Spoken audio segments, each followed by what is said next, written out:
China is an Asian country located in the most eastern edge of the continental Asia, being the biggest country in the region.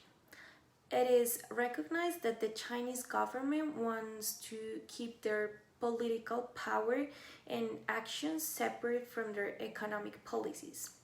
Nevertheless, one of the requests to the multinational firms is to give up some of the control in the board of directors and yield a share of power to an individual representative from the government. This in order to ensure the right execution of the accounting policies. The Chinese economy is a centrally planned model with a market-oriented approach that have given an important growth and a fundamental role in the global economy. A very important aspect to have in mind when we're talking about China is that their population is equivalent to 18.47% of the total world population. And taking this into account, it is clear why it is an incredibly attractive market. Furthermore, they have the largest internet market in the world, and their modern legal system combines several legal traditions, including features of the continental European civil law tradition, substantial elements borrowed from the socialist law system of the former Soviet Union, and principles inherited from the imperial Chinese law.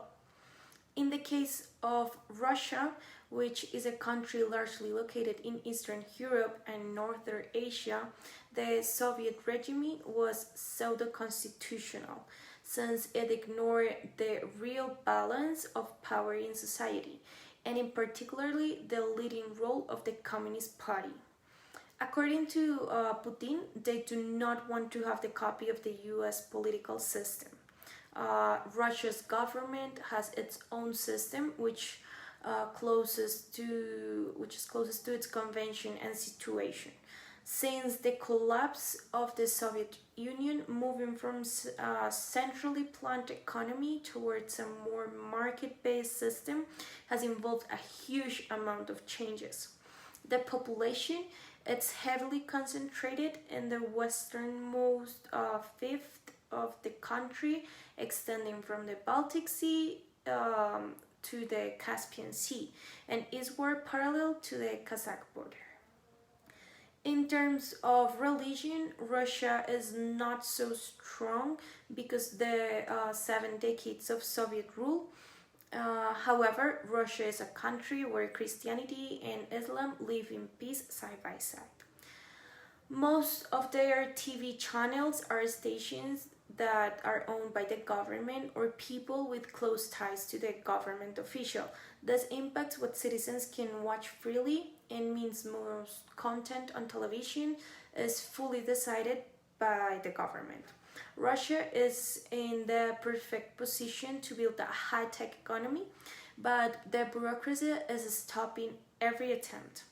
In Russia, the law has often been an instrument of power rather than an impartial constraint on the state.